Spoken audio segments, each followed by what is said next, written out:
संभ्रमावस्था काय नाही, ज्याला कायदा कळतो, जो त्या व्यवस्थेतच आहे त्याचं ऐकायला पाहिजे होतं असं त्यांना वाटायला लागलं ना आता. आपला डाव कुठेतरी फसलाय थोडा असं. पण आता ठीक आहे, आपण आलोय, आता पुढे गेलोय तर करावं लागणार आहे. बरं, ज्या देवेंद्र फडणवीस आई बहीणवर शिवाय दिल्या, देवेंद्र फडणवीसांना ब्राह्मण म्हणून, जात म्हणून शिव्या दिल्या, हा, आज त्यांचं समर्थन करायची पाळी ना. आणि देवेंद्रजी म्हणतात की अरे मी जे कुणबी आहेत त्यालाच द्यायला लागलो, मराठ्यांना दिला नाही, मी दिलेलं नाही, असं म्हणत असताना सुद्धा काय करायला लागलं आमच्या पाटलांना, नेतृत्वाला आमच्या, नाही तुम्ही दिलाय. ते म्हणतात अरे मी दिलेलं नाही, हे म्हणतात नाही तुम्ही दिलाय, तुम्हाला जे आता तुम्हाला अंमलबजावणी करावं लागेल. अरे ते म्हणतात नाही मी दिलं, 3दा झाला ना देवेंद्रजी. हे म्हणतात नाही तुम्ही दिलाय, तुम्हाला माहित नाही, मला माहित आहे तुम्ही कसं दिलाय. असं म्हणजे असा एक कन्फ्युजन स्टेट महाराष्ट्रामध्ये आमच्या नेतृत्वात झालं. आणि ठीक आहे, ते प्रामाणिक व्यक्तिमत्व आहेत का, तर 100%. त्यांनी मराठा समाजाला एकत्र ठेवले का, तर 100% ठेवले. त्यांचा त्याग आहे का, तर 100% त्याग आहे. इतर त्यागी माणसाला ते जमलं का यांच्यासारखं, त्यागी दुसरे पण आहेत ना, ते जमलं नाही, ही यांची वेगळी हातोटी आहे, स्किल आहे. पण जरांगे पाटलांना जो सगळ्यात महत्वाचा ड्रॉबॅक व्हायला लागला आहे, वाशीतही झाला आणि इथेही झाला, तो कोणता झाला, यांना कायद्याची भाषा लक्षात येत नाही. हे बघा, ज्यांनी कॅवेट दाखल केले त्याचे आबरू काढले, आज मी पण बातमी बघितली, काय भाषा वापरली. आणि तो माणूसही त्यांच्यासोबत दिवस रात्र पळलेला माणूस आहे. हा, त्यांच्यासाठी दिवस रात्र इकडून जाऊन पूर्ण महाराष्ट्रात बॅनर लावतो. कुठून पैसा आणतोय मला माहित नाही, गंगाधर काळकुटे ह्या आत्ताच्या परवानगी घ्यायला. त्यानं विचार ते जिथून निघणार आहे तिथून बॅनर लावत लावत लावत लावत लावत आझाद मैदानाला आला. तिथं नव्हतं. आम्ही दोघांनी ह्या मुंबईच्या सगळ्या लोकांना मीच खडसावला. नानाला म्हणलं चला याला ह्यांना केसेस घ्यायला जर भीती असेल तर तुमच्या माझ्या नावाने घेऊन जरांगे पाटलाला इकडे यायला लावू. मी कोणाला शिवी दिली तर समोरचा शिवी देणार आहे. मी जर विद्वत त्याने काय बोललो, बरं त्याच डिबेटमध्ये त्यांनी जरांगे म्हणलं सदावर्त साहेब माझ्या समाजाचे नेते आहेत जरांगे पाटील, अजिबात बोलायचं नाही असं जगात करेक्ट केलेला. आणि त्यांनी ते मान्य केलं गप बसले ना. पण दिस इज नॉट करेक्ट. आपल्याला आपल्या उच्च संस्कारांचे सुद्धा आता प्रदर्शन करावं लागणार आहे. आपण तेवढेच आक्रमक, जीवाला जीव देऊ. समोर कोणी पडळकरांसारखे जर कोराडन बंदूक घेऊन आले ना, छाती करून उभा राहू, आम्ही उभा राहू पुढं. त्यावेळेस सोशल मीडिया नव्हता म्हणून दिसलं नाही. लोक असंच गंध लावायचे, पाया करायचे. आजही पाद्यपूजा करतात गेल्यावर. छत्रपती आले बाबा, ह्या राष्ट्रावर त्यांचे उपकार त्या घराण्याचे. आज तुमच्या आंदोलनात सुद्धा पहिला येऊन सपोर्ट करणारा माणूस संभाजी छत्रपती. एखादा चुकला त्याला मग चला आपलं जा रे बाबा, सोबत घेऊन बसलं पाहिजे. चिल्लर गावातले ग्रामपंचायतचे सदस्य घेऊन बसल्यासारखं तुम्ही कोणाला येणार हे चाल रे बसा असं नाही, चुकीचं. मंडळी नमस्कार, story.comच्या या नव्या व्हिडिओमध्ये तुमच्या सगळ्यांचं स्वागत. सध्या महाराष्ट्रामध्ये मराठा आरक्षण आणि ओबीसी आरक्षण या प्रश्नावरून सगळीकडे गदारोळ उठल्याचं आपल्याला दिसत आहे. मनोज जरांगे पाटील यांनी आझाद मैदानातलं जे उपोषण सोडलं, त्या उपोषणात सोडण्याच्या वेळी त्यांनी जो GR काही अभ्यासकांना वाचण्यासाठी दिला होता, ते ॲडव्होकेट योगेश केदार सर माझ्यासोबत आहेत. आपण त्यांच्याशी चर्चा करणार आहोत. तो GR त्यांनी वाचल्यानंतर जरांगे पाटलांना काही सूचना वगैरे केल्या किंवा त्यांना काही मुद्दे समजून सांगण्याचा प्रयत्न केला, पण जरांगे पाटलांनी ते मुद्दे ऐकले नाहीत आणि तो GR मान्य असल्याचं सांगण्यात आलं. आणि तिथून पुढच्या 2-4 दिवसामध्ये ज्या घटना घडल्या ते तुम्ही पाहतच असताल की काल मुख्यमंत्र्यांची जी सभा झाली, त्या सभेमध्ये मुख्यमंत्री म्हणाले की जे ओबीसी आहेत त्यांनाच प्रमाणपत्र भेटतील, याशिवाय कुणालाही ओबीसीमध्ये घुसखोरी करता येणार नाही. या संदर्भात आपल्यासोबत बोलण्यासाठी सर आहेत. सरांचं स्वागत. सर स्वागत. काल मुख्यमंत्र्यांनी सांगितलं की या ओबीसीमध्ये मराठा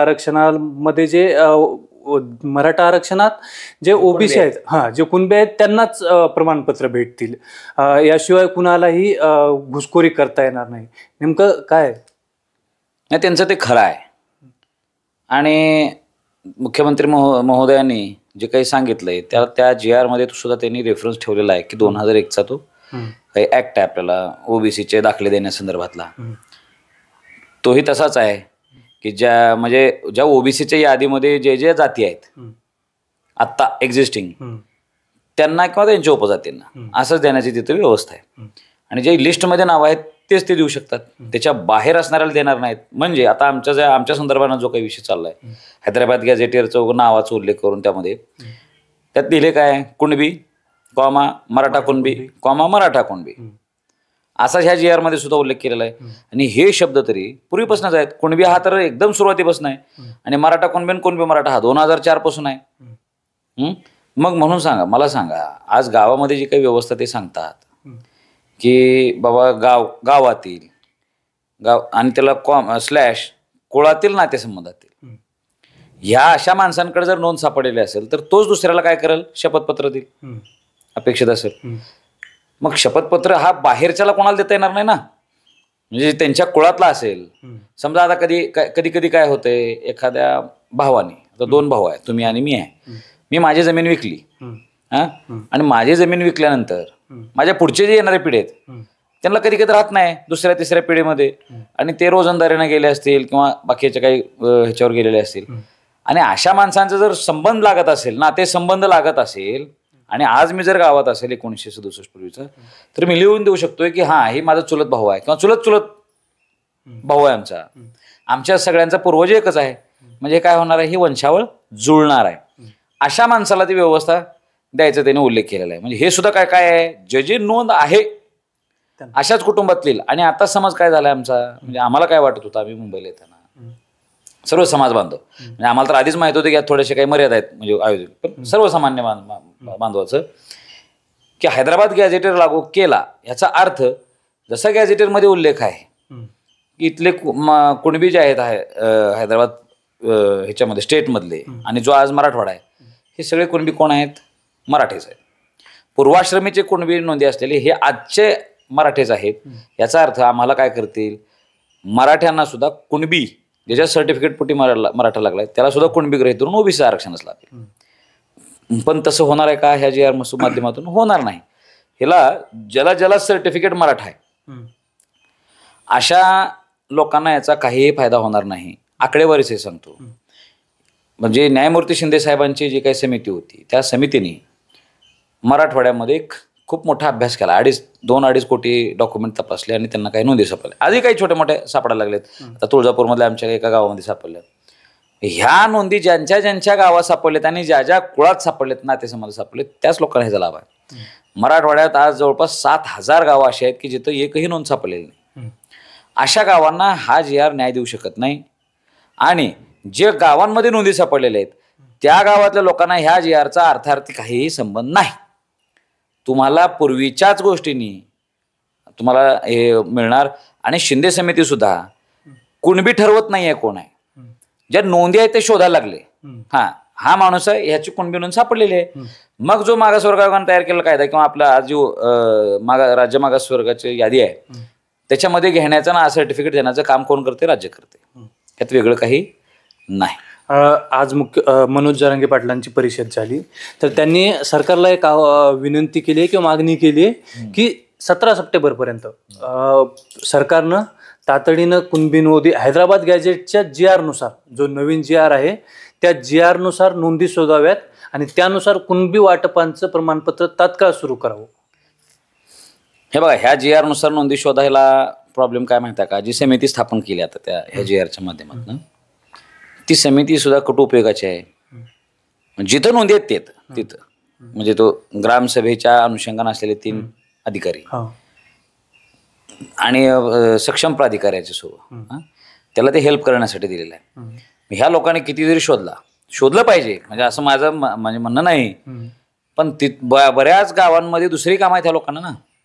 हे काय 24 तास ते दप्तर घेऊन बसणार आहेत का? हे तुळजापूर आता बऱ्याच ठिकाणी तालुक्याच्या ठिकाणच्या स्ट्रॉंग रूम मध्ये हे आहेत किंवा रेकॉर्ड रूम मध्ये असे डॉक्युमेंट आहेत.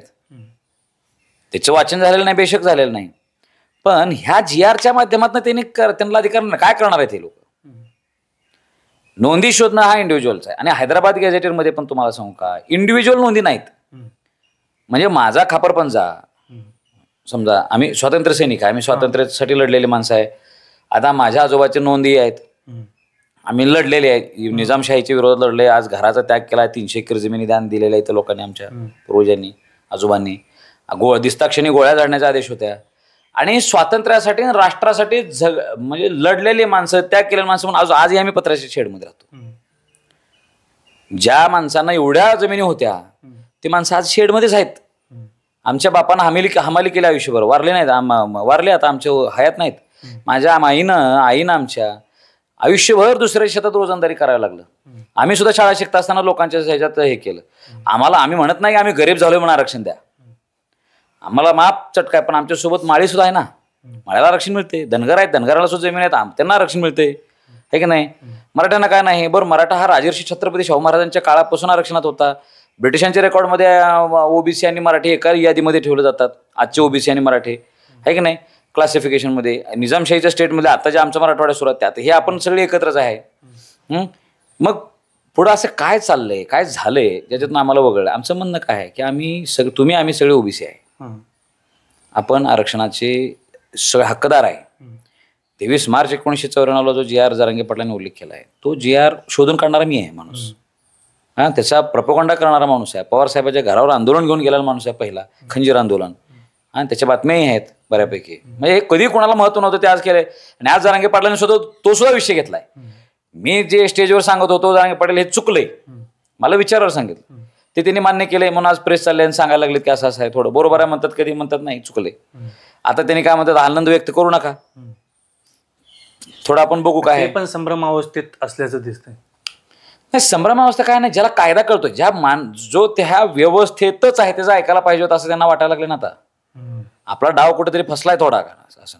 पण आता ठीक आहे, आपण आलोय, आता पुढे गेलोय तर करावं लागणार आहे. बरं, ज्या देवेंद्र फडणवीस आई बहीणवर शिवाय दिल्या, देवेंद्र फडणवीसांना ब्राह्मण म्हणून जात म्हणून शिव्या दिल्या आपण, आज त्यांचं समर्थन करायची पाळलेली ना. आणि देवेंद्रजी म्हणतात की अरे मी जे कुणबी आहेत त्यालाच द्यायला लागलो, मराठ्यांना दिना नाही, मी दिलेलं नाही.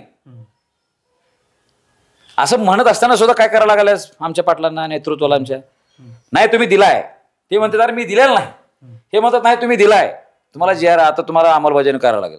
अरे ते म्हणतात नाही मी दिलं, 3दा झाला ना देवेंद्रजी. हे म्हणतात नाही तुम्ही दिलाय, तुम्हाला माहित नाही, मला माहित आहे तुम्ही कसं दिलाय. असं म्हणजे असा एक कन्फ्युजन स्टेट महाराष्ट्रामध्ये आमच्या नेतृत्वात झालं. आणि ठीक आहे, ते प्रामाणिक व्यक्तिमत्व आहेत का, तर 100%. त्यांनी मराठा समाजाला एकत्र ठेवले का, तर 100% ठेवले. त्यांचा त्याग आहे का, तर 100% त्याग आहे. इतर त्यागी माणसाला ते जमलं का यांच्यासारखं, त्यागी दुसरे पण आहेत ना, ते जमलं नाही, ही यांची वेगळी हातोटी आहे, स्किल आहे. पण जरांगे पाटलांना जो सगळ्यात महत्वाचा ड्रॉबॅक व्हायला लागला आहे, वाशीतही झाला आणि इथेही झाला, तो कोणता झाला, यांना कायद्याची भाषा लक्षात येत नाही. यांना माणसं वाचता येत असेल, म्हणजे राजकारण कळत असेल, पण प्रशासकीय व्यवस्था कळत नाहीत. ह्यांना राजकीय भाष्य करायला जमत असेल, पण कायदेशीर भाषा जमणार नाही. हे मर्यादा दिसायला लागले ना आमच्या पाटलांच्या. म्हणजे तुम्ही किती मोठा तिस्मार खान असला राजकीय नेता, त्याला त्याच्या तोडीस तोड तुम्ही बोलू शकता, पण एखाद्या आमच्यासारख्या वकिलानं म्हणलं की हे चुकीचं आहे, तर ती भाषा समजून घ्यायचं ते थोडंसं एक्सपोजर कमी पडायला लागलंय. म्हणजे माझं असं. आणि ठीक आहे, त्यांच्यावर आमचं प्रेम आहे, आम्ही त्यांच्याविषयी आदर बाळगतो, नेहमी आदर बाळगला, त्यांच्या प्रत्येक आंदोलनात सहभागी आहे. म्हणजे त्यांनी आज जी मागणी केली आहे की 17 म्हणजे सप्टेंबरपर्यंत हे का कुणबी नोंदी हैदराबाद गॅजेटनुसार जे आहेत नोंदी, त्यांना कुणबी प्रमाणपत्र द्या, ते शक्य होणार नाही. गेल्या वर्षी ह्याच दिवसामध्ये मी सन्माननीय मनोज दादांकडे गेलो होतो.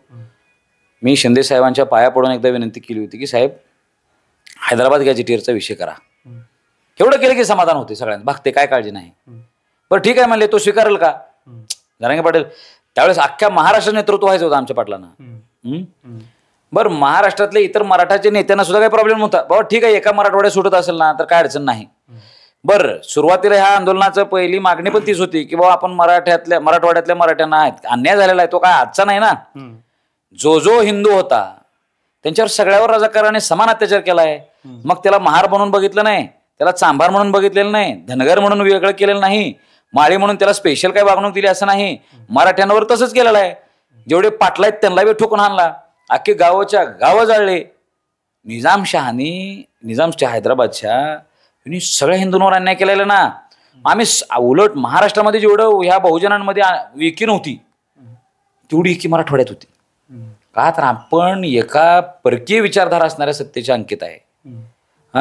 रजाकारने आमची मराठ्याची बहीण बघितली नाही, तर माळ्याचे बघितले नाही, धनगराचे बघितले नाही, तेलाचे बघितले नाही, तांबळाचे बघितले नाही, सगळ्यांना ठोकलाय ना, सगळ्यांना बुडवून काढलेत, गावच्या गाव जळ. मग ह्याचा अर्थ असा आहे की आम्ही सगळे एकत्रच आहे. आज आम्ही नागपूर कराराची अंमलबजावणी न झाल्यामुळं मराठ्यांचं नुकसान झालं. आम्ही मराठवाडा कधी आलो ह्याच्यामध्ये एक देश स्वतंत्र झालेलो 1 वर्षानं 1.25 वर्षामध्ये. बरं, संयुक्त महाराष्ट्रात मराठवाडा कधी आलाय? 1960 मध्ये. म्हणजे स्वातंत्र्य मिळाल्यावर जवळपास आम्ही 1 वर्षानं मध्ये आलो आणि 11-12 वर्षानंतर पुन्हा आम्ही महाराष्ट्रात आलो. आम्ही जर हैदराबाद स्टेट जर असतं आमचं स्वतंत्र भारतातलं सुद्धा, तर आम्ही आज ओबीसीत असतो. आमचा तोटा काय झाला माहित आहे का? एक तर आम्हाला आर्थिक मराठवाड्याला म्हणजे सगळ्या जातीचे आर्थिकच्या ज्या काही घडामोडी विकासाचे त्यातही आमचा अनुशेष आहे. बाकी सगळ्या जातींना आता तिथला जो महार होता स्टेटमधला त्याला आज एससीचं आरक्षण आहे. तिथला जो चर्मकार होता त्याला आज एससीचं आरक्षण आहे. तिथला आदिवासीच होता त्याला आज आदिवासीचं आरक्षण आहे महाराष्ट्रामध्ये. इथं मर्जिंग करताना आरक्षण जेव्हा लागू झालं, इतर महाराष्ट्रातली परिस्थिती काही असेल, पंचकोळी म्हणजे काही राजघराणे निंबाळकर वगैरे असे काही असतील, आम्ही 96 कोळी जे मराठवाड्यातले होतो ह्यांना ते आरक्षणात लाभात आले नाही ना. नागपूर कराराच्या अंमलबजावणी मराठवाड्यासाठी मराठ्यांसाठी राहिली ना अजून. मग मराठवाड्यासाठी स्पेशल प्रोव्हिजन पण आहेत संविधानात. आर्टिकल 372 373 आहे ना आमच्यासाठी की याला स्पेशल प्रोव्हिजन करू शकते. राज्यपाल त्यासाठी निर्णय घेऊ शकतो एखाद्या गोष्टीचा. पण आमचा आग्रह होता की मराठवाड्यातल्या मराठ्यांना सगळ्यांना कुणबी धरा आणि ओबीसी आरक्षण द्या. बरं, ह्या गोष्टीला सुरुवातीला ना छगन भुजबळ साहेबांचा विरोध होता ना ओबीसी नेत्यांचा विरोध होता. आमच्या मी ते सोडून घेतला असताना तर अनेक दुसऱ्या गॅजेटियरला आपण कालांतरानं अंमलबजावणी करू शकला असतो. आमची स्ट्रॅटेजिकली आम्ही कमी पडलो. गेल्या वर्षी ती राहिली होती. मी सप्टेंबरच्या आधीच आलो होतो. माझं म्हणणं होतं की हैदराबाद मुक्तीसंग्राम दिनाच्या आधी आपण हे करावं, पण पाटलांना ते पटलं नाही. म्हणले मला सरसकट कुणबी समाजामध्ये पाहिजे. असं होणार नाही. सरसकट महाराष्ट्राला करता येणार नाही. आज पण ते बोलले की मराठवाडा. मग आता जर ते काही तयार असतील तर ह्या मागच्या जी नाही होणार नाही. माझं जरांगे पाटलांच्या सोबत काय, तुम्ही मला ज्या क्षणाला विचारलं हे बरोबर आहे का चूक आहे, मी सांगितलं की हे चूक आहे. आज तेही मान्य करायला महाराष्ट्र मान्य करायला लागलं. आताही माझं त्यांना आव्हान काय आहे, महाराष्ट्राला आव्हान काय आहे किंवा देवेंद्रजींना आव्हान काय की बाबा आमच्या मराठवाड्याला स्पेशल प्रोव्हिजन बघा. हा मराठवाड्यातला मराठा हाच कुणबी आहे. त्यांना सरसकट मिळण्याचं, मराठवाड्यातल्या लोकांना सरसकट मिळण्याची व्यवस्था करा. तुमच्यावर कुणीही अंगावर येणार नाही. इच्छाशक्तीचा अभाव आहे.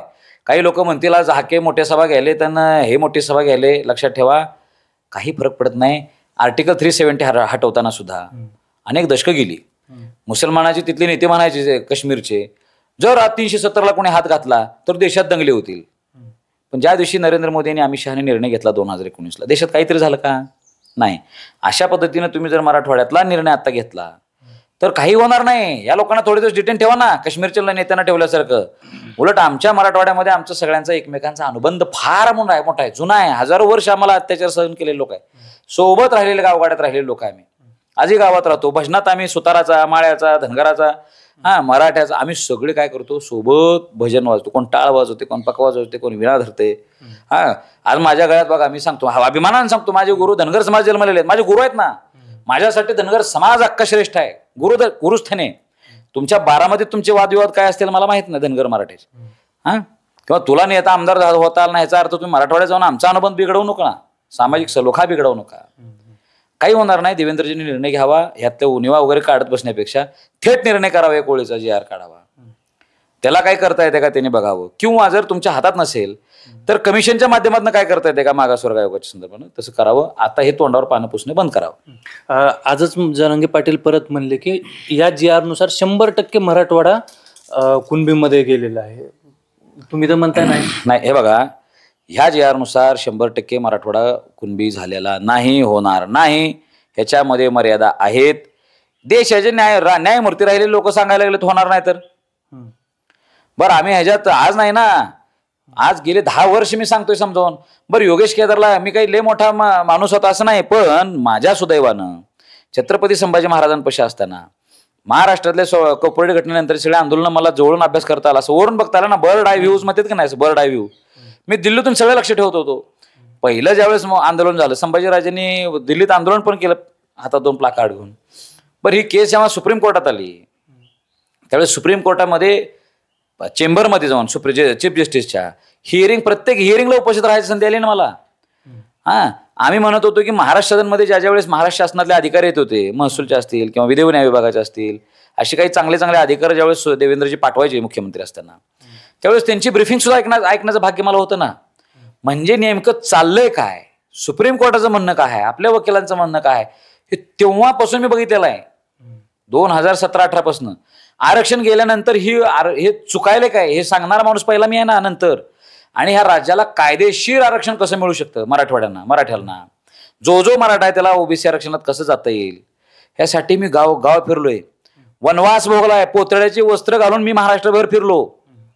हळूहळू जागे झाले. ज्यावेळेस सुरुवात केली त्यावेळेस सरकारने आदेश दिला होता की योगेश केदार सोबत करायचं नाही. पोलीस SP ने आदेश दिला की पोलीस पाटलांना प्रत्येक गावातल्या जाऊ नका, नाही तर पोलीस कारवाई करेल. महसूलचे अधिकारी त्या लोकांना सांगायचे, सगळ्या पुढ्या सोडल्या, एकटा निघालो. पण अंबाबाईची शपथ घेऊन त्या दिवशी म्हणलो होतो, आज आम्ही थोडे मोजके आहे, पण येणाऱ्या काळात हा विचार महाराष्ट्रात मोठा होणार. आज झरा कुठलाही जो नदीचा असतो तो उगमाच्या ठिकाणी छोटाच आहे, पण पुढं जसं तो प्रवाहात जाईल ना तशी नदी होती. आणि एक दिवस आम्हाला जाऊन समुद्रात मिळायचं आहे. समुद्र म्हणजे काय, आमचं अंतिम गंतव्य काय, आमचं ओबीसीतलं आरक्षण आहे, पण आम्ही जाताना मोठ्यानं जाईल. आज आम्ही जे पेरणी करायलो याचं पीक एक दिवशी येईल. त्या अंबाबाईची शपथ घेऊन तुळजापुरातून निघताना सांगितलं होतं. मोजके लोक गेलो आम्ही, उन्हाळ्यात फिरलो, माझ्या पायाला फोडा आले, चिखलात झोपलो आझाद मैदान. आम्ही पळून गेलो नाही, अटक होईल म्हणून आम्हाला सांगितलं, आम्हाला एक दिवशी गाड्यात घालून उचलून जेलमध्ये नेऊन टाकलं, डिटेन केलं, तरी आम्ही भिलं नाही, पळून गेलो नाही. पुन्हा हायकोर्टाकडनं आम्ही परवानगी मिळवून आझाद मैदानालाच बसलो. आणि आज परिस्थिती सांगतो, मी महाराष्ट्रभर त्यानंतरही जरांगे पाटलाचा उदय झाला, कष्ट केलो आम्ही. जरांगे पाटील पुढे आली, हीच मागणी घ्यायचा प्रयत्न केला, पण वेगवेगळे स्वप्न त्यांनी दाखवलं. आधी सरसकट कुणबीमध्ये 1 वर्ष घालवला, पुन्हा सगळे सोयऱ्यामध्ये 1 वर्ष घालवला, ते दोन्ही काही झाले नाही. आता सगळे जे हैदराबाद गॅजेटेड आणलं त्यातही अर्धच घेऊन काहीतरी चाललेत. म्हणून आमची तळमळ आहे, अरे सामान्य मराठा आपल्या सोबत आपल्याला विश्वास ठेवतो, आपण त्यांच्यासोबत धोका करायला नको. आणि त्यात तुमचाही आहे, आम्ही काय म्हणत नाही. तुम्ही बघताय आम्ही 12 गोळ्या खायला लागलोय दिवसातला. माझे पोटातल्या आतड्यामध्ये होल आहेत सध्या. तुम्ही न्यायालयीन प्रक्रियेचा एक भाग आहात म्हणून तुम्हाला विचारतो. आज जरांगे पाटील म्हणाले की हा GR कोर्टात चॅलेंज होऊ शकत नाही. दुसरीकडे त्यांच्यासोबतचे जे काही मंडळी आहेत तर त्यांनी एक कोर्टामध्ये, उच्च न्यायालयात आणि सुप्रीम कोर्टात दोन्हीकडे पण एक कॅव्हेट दाखल केलाय. खरंच हा GR चॅलेंज होऊ शकतो का नाही? हे बघा, ज्यांनी कॅव्हेट दाखल केले त्याचे आबरू काढले. आज मी पण बातमी बघितली, काय भाषा वापरली. आणि तो माणूसही त्यांच्यासोबत दिवस रात्र पळलेला माणूस आहे. त्यांच्यासाठी दिवस रात्र इकडून जाऊन पूर्ण महाराष्ट्रात बॅनर लावतो. कुठून पैसा आणतोय मला माहित नाही. गंगाधर काळकुटे, गंगाधर नाना आहेत ना, अख्ख्या महाराष्ट्रात त्यांनी लावले. जिथं सण असेल, जिथे यात्रा असेल, गंगाधर काळकुटे जरांगे पाटलाचा फोटो लावून त्या भाद्रानं केले. मी बघितलं आझाद मैदानाला ज्यावेळेस आम्ही होतो, ह्या आत्ताच्या परवानगी घ्यायला, त्यानं विचार ते जिथून निघणार आहे तिथून बॅनर लावत लावत लावत लावत लावत आझाद मैदानाला आला. तिथं नव्हतं. आम्ही दोघांनी ह्या मुंबईच्या सगळ्या लोकांना मीच खडसावला. नानाला म्हणलं, चला याला ह्यांना केसेस घ्यायला जर भीती असेल तर तुमच्या माझ्या नावाने घेऊन जरांगे पाटलाला इकडे यायला लावू. म्हणजे परवानगी घेण्यास सुद्धा त्यांनी बघितलेलं ना जरांगे ह्यांनी, आज त्याची सुद्धा आबरू काढली जरांगे पाटलांनी. कॅव्हेट दाखल करणं हे म्हणजे कॅव्हेट का दाखल केलं जाते? समजा एखादा GR चॅलेंज केला किंवा एखादा कायदा चॅलेंज केला तर ते जे कॅव्हेट दाखल केलं तर हे पार्टी म्हणून ह्यांचं आधी ऐकलं गेलं पाहिजे. कॅव्हेटची ती व्यवस्था आहे. बरं, आता काय आमच्या पाटील साहेबांचं म्हणणं आहे की GR चॅलेंज होणारच नाही, असं कसं होते? अरे बाबा, संसदेत केलेले कायदे चॅलेंज केले जाऊ शकतात. जर संविधानाच्या चौकटीत एखादा कायदा बसत नसेल तर त्याला सुद्धा काढण्याचा अधिकार सर्वोच्च न्यायालयाने ठेवलेला ना. ही आपल्या लोकशाही व्यवस्थेची व्यवस्था आहे ना. संविधानाचं हे तर सौंदर्य आहे. आपल्या महाराष्ट्र शासनावर साधं उदाहरण सांगतो. देवेंद्र फडणवीस साहेबांनी केलेला कायदा ACBC ऍक्ट 2017-18 बरोबर आहे, जो 12 आणि 13% आरक्षण दिलं होतं, त्याला चॅलेंज केलं का नाही? राजश्री पाटील तिच्या केस झाली का नाही? सुप्रीम कोर्टापर्यंत गेला, तो उडला का नाही कायदा? तो आता एकनाथ शिंदे साहेबांनी परत कायदा केलेला आहे, विधानमंडळात केला ना, विधानसभेत केलेला आहे. तो कायदा चॅलेंज आहे का नाही आहे? अरे GRचे पत्रवळे आपण काय घेऊन बसलोय? असले 10-15 GR दररोज निघतात. असले 10-15 GR दररोज, म्हणजे दररोज त्या मंत्रालयातून निघते. तो उपसचिव दर्जाचा अधिकारी काढतो हे GR, काढला.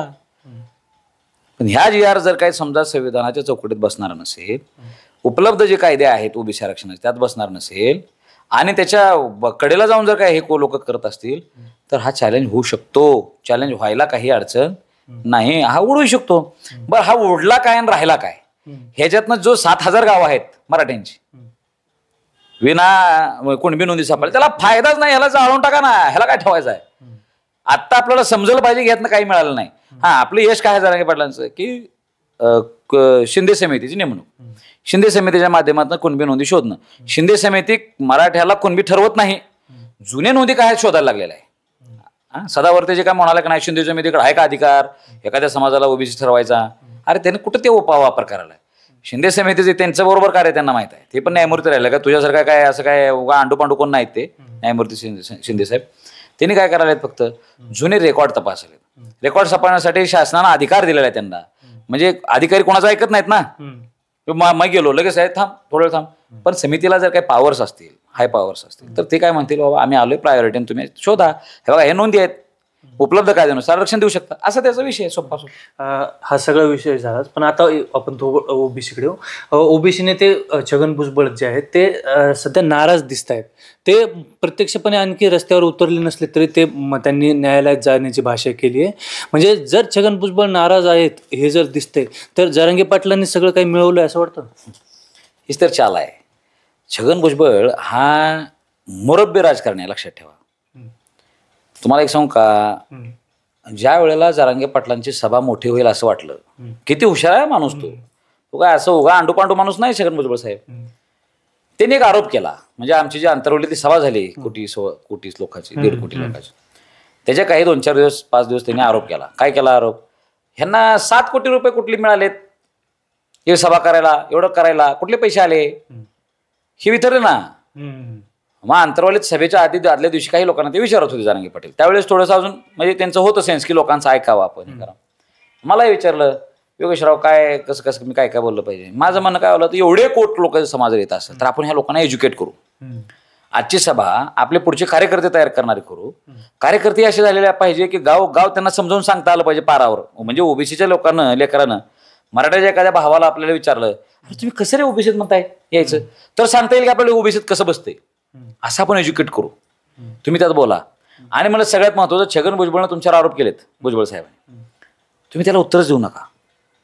तुम्हाला माहित आहे का नाही तुम्ही 7 कोटी कोणाचे घेतलेले नाहीत, मला माहित आहे का नाही, आपल्याला समाजाला माहित आहे का नाही कोणाचे घेतले नाही, समाज स्वतःच्या घरातल्या भाकरी खाऊन यायला का नाही.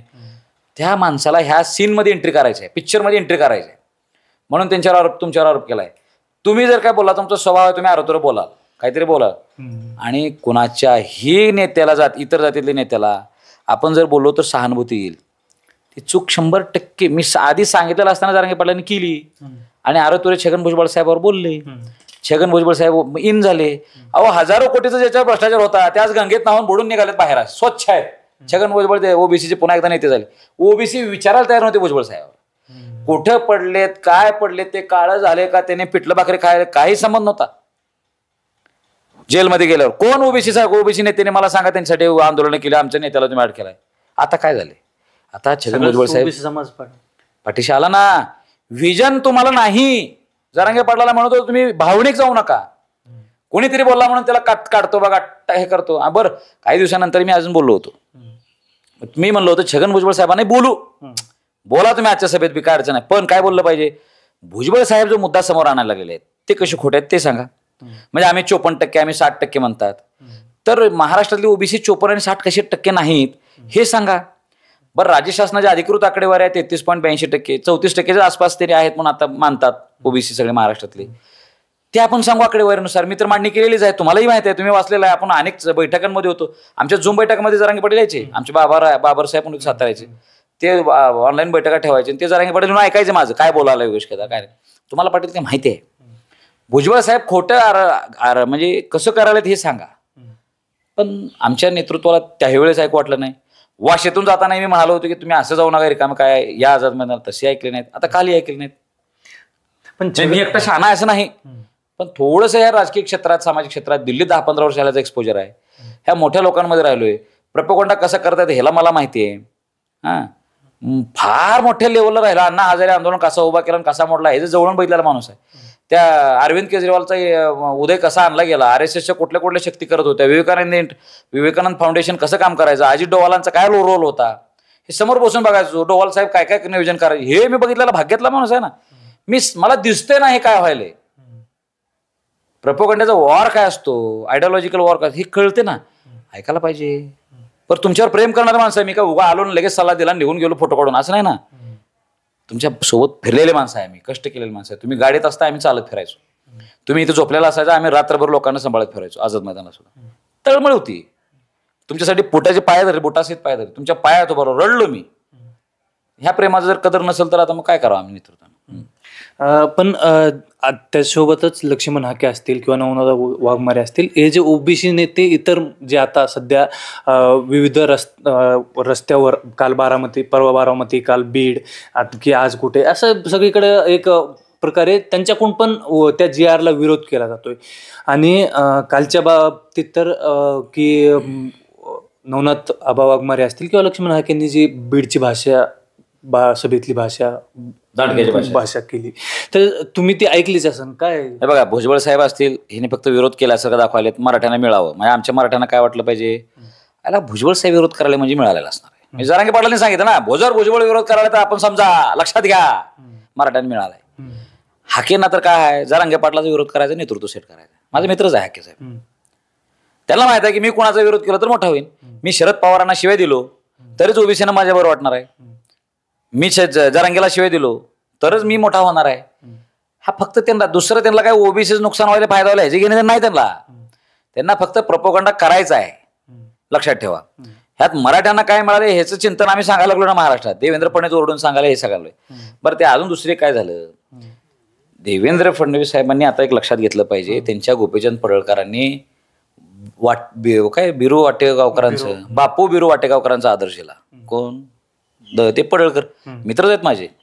अरे एड्या भोकाच्या माणसा, तुला कळलं पाहिजे, आमच्याकडे कोराड आहे, आमच्याकडे त्यांची बंदूक आहे. कोणाची? अरे मराठ्यांकडे तोफा होत्या ना. असं करायला तुम्ही, मराठी तलवारी जरी होत्या, तोफा सुद्धा त्यांनी आणून ठेवलेले होते ना ह्याच्यावर. काय भाषा चालली गोपी शेठ? माझं तुमच्या माध्यमातून गोपी शेठला विनंती आहे, माझे मित्र आहेत, ते आदर करतात आमचा, मी त्यांचा करतो. कोणी चळवळीतला सामान्यातला माणूस पुढे करताना आम्हाला आनंद आहे. पण तुम्ही हे भांडण वाढवायचं काम काय करा? देवेंद्र फडणवीसने आरोप हे करायला नको, थांबवायला नको.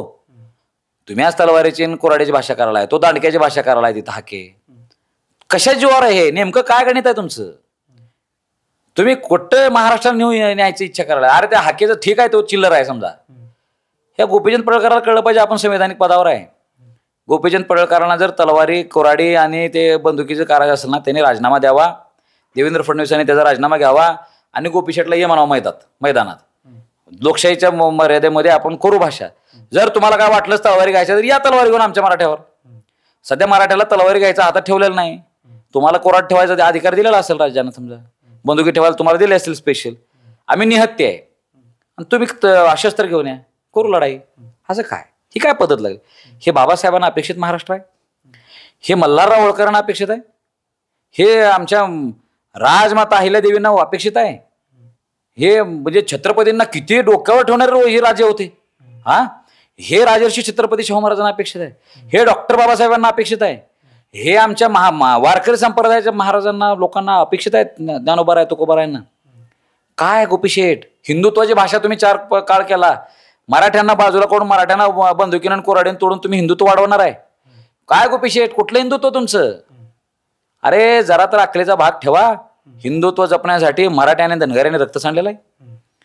या धनगरांच्यात घरी पहिली लेख दिलेली माणूस आहेत राजर्षी छत्रपती शाहू महाराज. मुलगी बहीण दिली. अरे मी काल आज हे उदाहरण सांगितलं. डॉक्टर बाबासाहेब आंबेडकरांचा आदर्श मानला पाहिजे. तो किती ग्रेट माणूस होता. राजर्षी छत्रपती शाहू महाराजांनी सयाजीराव गायकवाडांनी केलेली मदत त्यांनी विसरलेली नाही. बाबासाहेब काय म्हणले, अरे माझी जयंती करू नका साजरी, तर राजर्षी छत्रपतींची शाहूंची करा. हा लोकराजा आहे. स्वतःच्या डोक्यावरची पगडी करून बाबासाहेबांच्या डोक्यावर ठेवलेलं आठवण ठेवली बाबासाहेबांनी. माझ्या बहुजनांना कवटाळून घेणारा माणूस राजा कोण आहे? बाबासाहेब, राजर्षी शाहू महाराज आहेत. ही आठवण त्या समाजानं आजी ठेवली. केलेल्या उपकाराची जाणीव ठेवणारा तो माझा दलित बांधव आहे. आणि तुमच्यावर केलेले उपकार तुम्ही विसरायला लागलाय. राजर्षी छत्रपती शाहू महाराजांनी आरक्षण दिलं होतं त्यावेळेस पहिला मराठाच यादव नावचे मराठीच लाभार्थी आहेत, लक्षात ठेवा. मराठ्यांनीच, शरद पवार साहेबांनी आम्ही त्यांना शिवे देतो मराठी आमचं नुकसान केले. 16% आरक्षण आमच्या हक्काचं काढून घेऊन ओबीसीत वर्ग केले. तुम्हाला भटकी विमुक्तात टाकले. तुमच्या एका पूर्वजाने एक यादी दिली ती फक्त त्या तुमच्या यांनी काय आपल्या अण्णांच्या वडिलांनी.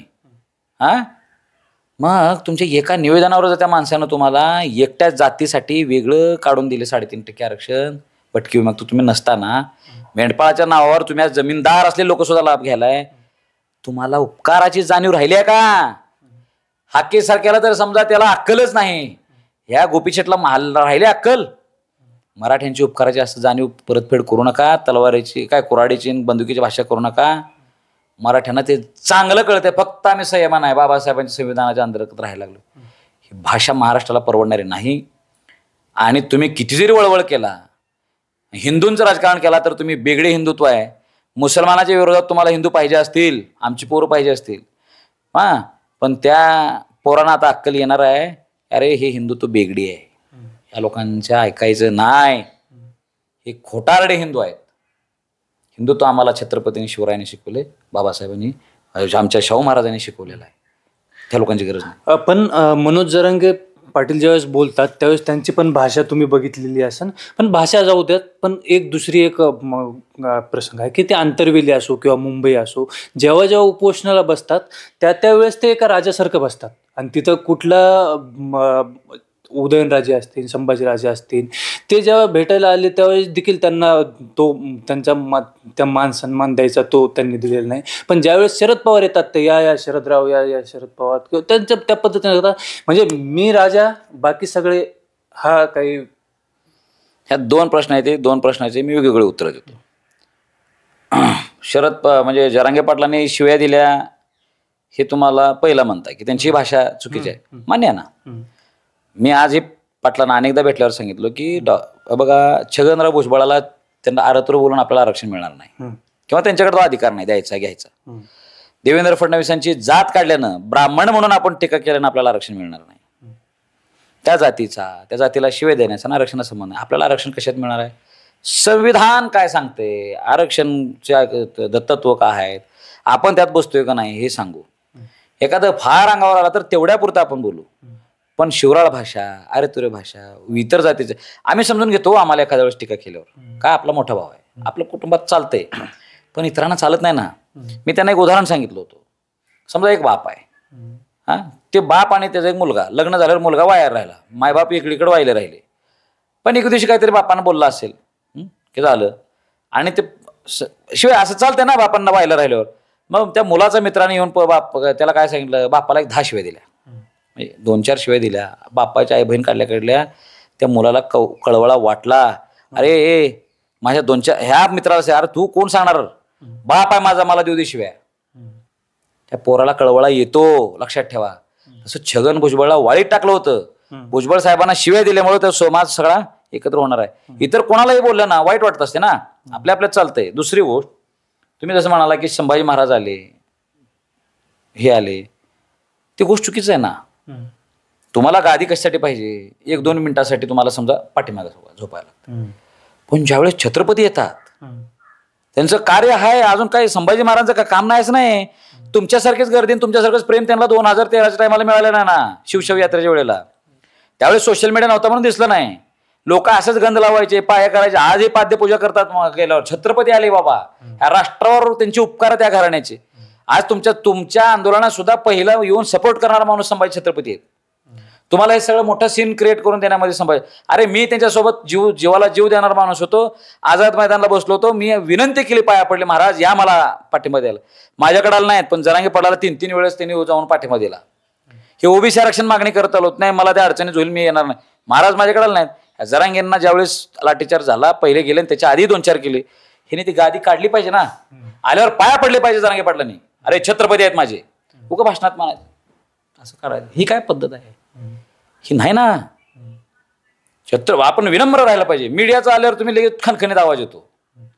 हा, कोणी राजकारणी दुसऱ्या पक्षातला आला तर तुम्ही असं उठून बसताय. बरं, त्यांना तुम्ही त्या गिरदेच्या बाहेर ठेवला ती चांगलं चालते हो. संभाजी महाराज, अरे काढ का द्या, मी छत्रपती नाही ना. मी कुणी जरी तिस्मार खान झालो, मी का राजा नाही झालो, मी शिवरायांचा वंशज नाही होऊ शकत, मी छत्रपती नाही होऊ शकत. गाद्या फेकल्या पाहिजे, कडाला काढल्या पाहिजे, सारलं पाहिजे. महाराज या, ही विनम्रता त्यांच्याकडे नव्हती. एक ना एक दिवस कुठे ना कुठे समाज बघतोय ना, समाजाला आवडत नाही, पण नाविलाज म्हणून तुमच्या मागे आहेत म्हणून तुम्ही काही करू शकत नाही. शाहू महाराज आले तरी तुम्ही पायावर असे, काय पद्धत आहे? हे समाजाला, महाराष्ट्राला आवडत नाही. मनोज जरांगे पाटलांनी स्वतः राजा छत्रपती एक झाले की एक. परवा मला काही लोकांनी प्रश्न केला, तुम्ही बाबासाहेबांचा, शाहू महाराजांचा आणि त्यांचा फोटो आणला होता, काढा रे बाहेर, ठेवा रे. ही पद्धत नाही. महाराष्ट्र आपल्याला कळलाय का? तुम्ही उगं काहीतरी दररोज शिवाय द्यायला तुमच्याकडे दररोज मीडिया अप्रोच व्हायला आहे, म्हणून आपण तसं नाही केलं पाहिजे. आम्ही त्यांना सांगतोय, आज त्यांच्या ऐकायची माणसं पण तुमच्या माध्यमातून कळलं, मराठा समाज हा फार व्यापक समाज असलेला आहे, खूप लोकांना सोबत घेऊन चाललेला आहे. आम्ही सगळे विश्वासात घेऊ, सगळ्यांना सांभाळून घेणार आहे. आमच्या हक्काचा लढा ओबीसीत आहे का? मी सुद्धा ओबीसी मागतो ना आरक्षण, पण ओबीसीतला बहुतांश समाजाचे नेते योगेश केदार आदरानच बोलतात ना, आम्ही ओबीसीतच मागतो. आमचं ठीक आहे, हाय म्हणतो. काय शिवाय द्यायला पाहिजे आपण दुसऱ्याला? नाही. एखाद्या डिबेटमध्ये आज तो सदावर्ते साहेब वयोवृद्ध पुढारी म्हणून शरद पवारांना बोलतात, ह्यांना जरांग्या म्हणतात, पण योगेश केदार समोर डिबेटला असल्यावर काय म्हणतात? योगेशजी तुम्ही ऍप्लिकेशन ऑफ माइंड करणारे माणूस आहे, योगेशजी म्हणून बोलते का? आपल्याला त्या पद्धतीने जिंकायचं आहे लोकांना. जर मी कुणाला शिवी दिली तर समोरचा शिवी देणार आहे. मी जर विद्वत्तेने काय बोललो, बरं त्याच डिबेटमध्ये मी त्यांनी जरांग्या म्हणलं सदावर्ते साहेब माझ्या समाजाचे नेते आहेत जरांगे पाटील, अजिबात बोलायचं नाही असं जाग्यात करेक्ट केलेला, आणि त्यांनी ते मान्य केलं का बसले ना. पण दिस इज नॉट करेक्ट. आपल्याला आपल्या उच्च संस्कारांचे सुद्धा आता प्रदर्शन करावं लागणार आहे. आपण तेवढेच आक्रमक, जीवाला जीव देऊ. समोर कोणी पडळकरांसारखे जर कोराडन बंदूक घेऊन आले ना, छाती करून उभा राहू, आम्ही उभा राहू पुढं. पण आपल्याला भाषा सुद्धा आपल्याला संयमित आणि ठेवावं लागणार आहे. आपल्या वागण्यात सुद्धा काही बदल करावे लागणार आहे. दुसऱ्यांची मर्यादा, मान मर्यादा, मरातब हे जपला पाहिजे. मग आपल्या समाजातील लेकरं जे आहेत त्यांनाही कवटाळून जवळ घेतला पाहिजे. एखादा चुकला त्याला मग चला आपलंच आहे रे बाबा, सोबत घेऊन बसलं पाहिजे. चिल्लर गावातले ग्रामपंचायतचे सदस्य घेऊन बसल्यासारखं तुम्ही कोणालाही येणार हे चाल रे बसा असं नाही, चुकीचं. मुलाखतीचा सगळ्यात शेवटचा प्रश्न, ज्यावेळेस हे उपोषण सुटत होतं पाटलांचं, त्यावेळेस तुम्ही जरांगे पाटलांना काही विरोध करत होता आणि पाटील तुम्हाला, त्यावेळेस त्याच्यानंतर तुमचे काही सोशल मीडियावर मुख्यमंत्री फडणवीसांसोबतचे फोटो व्हायरल झाले आणि सोबत एक स्टेटमेंट पण झालं की योगेश केदारांना मुख्यमंत्र्यांचा फोन आला होता आणि त्याच्यामुळे योगेश केदार तिथं विरोध करत होता. काय खरंच फोन आलता का? तो GR माझ्या हातात अजून पडल्याचा होता. मी वाचून सांगायला लागलो. अरे मीच वाचलेला नव्हता अजून, वाचायला लागलो, आम्हाला सांगायचं होतं. आणि मी सांगत होतो पुढे की नाही पाटील ते एक घोटाळा व्हायला बरं का, आपल्याला त्यांना 1 तास द्या, सरकार फसवायला आपल्याला 1 तास द्या. अरे आता तर हा म्हणलायस. मी नाही म्हणलं. तुझ्या पोटात ते वाशीच्या वेळेस काय विष होतं, तुझ्या पोटात तसं होतं. अरे माझ्या विषयाचा काय संबंध आहे? तुम्ही मला विचारलं म्हणून सांगितलं मी बाबा. मला जर खरं सांगू का, मी प्रामाणिकपणे जर त्यांनी माझ्या हातात तो कागद दिला नसताना मी पाठीमागं सरकणार, मला पटलं नसतं. पण मी सुद्धा कधी वाचला असतो हे सगळे गुलाल उधळून गेल्यावर पाहिलं GR काय म्हणून वाचला असता मी, बरोबर आहे का? त्यावेळेस जाऊन वाचलं असतं आणि मग काय प्रतिक्रिया द्यायची किंवा नाही द्यायची ठरवलं असतं. पण मलाही कंटाळा आलता हो. आज मी 12 गोळ्या खायला लागले. मी कधी या गोष्टीचं प्रदर्शन केलं का? नाही केलं. पोटाला आतड्याला माझे हे पडले. 4 वर्ष फिरायला लागलो ना तुमच्या मागे बोंबलत, स्ट्रेसमध्ये, टेन्शनमध्ये. सगळ्या लोकांना भाषण कर, समजावून सांग, यांनी काय चुकले तर ती बाजू घेत राहा. त्या आता मागच्या वेळेस गोपीचंद पडळकरवर चप्पल फेक झाली इंदापूरमध्ये, ते जाऊन भांडणे मिटवायला लागलं ना. ते मिटवणारा माणूस नाही ओबीसी, ते धनगर मराठा होऊन तलवारीनं भांडणं झाले असते त्यावेळेस. तर असं वातावरण ताट झालं. हिने ज्यावेळेस ते लायकी नसलेल्या लोकांच्या हाताखाली काम करावं लागले म्हटले, ओबीसी विरोधात गेला, दलिती विरोधात गेला. आम्हाला विचार दलित नेत्यांना विनंत्या पाया पडलो मी ह्यांच्या माघारी.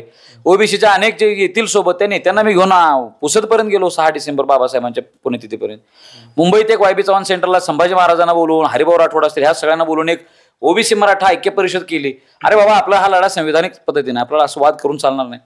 ह्याने प्रत्येक केलेल्या चुकीला पांघरून घालायचं काम योगेश केदार केलाय. तिथं लगेच माझ्या हातात फोन आला. अरे फोन आला, तुला फोन आला, लगेच सांगितलं. अरे एवढंच कसं अजून जायचंय? बरं योगा काय झालं मला खरं सांगू का, कोणाचा फोन आला? तिथं तो प्रशांत कदम म्हणून आपले पत्रकार आहेत, ABPला होते पूर्वी, आता त्यांचं चॅनल आहे, YouTube चॅनल. ते ज्यावेळेस हे सगळं चाललं होतं त्यांनी बघितलं कॅमेऱ्यात आणि त्यांनी मला फोन केला. आधी लांब होतो मी, मग त्याला काय केलं आधी, प्रशांतराव थांब 5 मिनिटात करतो, मला जरा पाटलाला सांगायचं, जरा घोटाळा झाला आमचा, हे माझ्या हातात GR आला. ते योगा सांग, मी इथं वाद घालाल तर परत त्यांचा फोन आला मला. त्यांना ऐकून घ्यायचं होतं काय चाललंय इन्स्टंट. तिथं योगेश केदार आहे त्यांना माहित होतं. मी तिथं हे केलं बाबा फोन आला. म्हणजे आपल्यासाठी जो प्राणांतिक लढायला लागलेला आहे, ज्यानं असं रडायला लागले तुमच्यासाठी, छातीवर गोळ्या घ्यायची तयारी ठेवायला लागले, त्याला तुम्ही एका मिनिटात बरबाद करून टाकायचा प्रयत्न करता. व्हॉट इज दिस? अरे आमचं पण काहीतरी त्याग आहे ना. तुम्ही हे म्हणलं पाहिजे होतं. हे बरं योगेशराव काय म्हणणं आहे नेमकं मला सांगा. माझ्या हातात GR दिलाय, आपण थोडी चर्चा करू. ठीक आहे, मंत्र्याला आपण जरा लांब. तुम्ही तिथून म्हणा नाही बरोबर आहे, तुम्ही स्वीकारलं पाहिजे, बरोबर आहे, तुम्ही स्वीकाराच.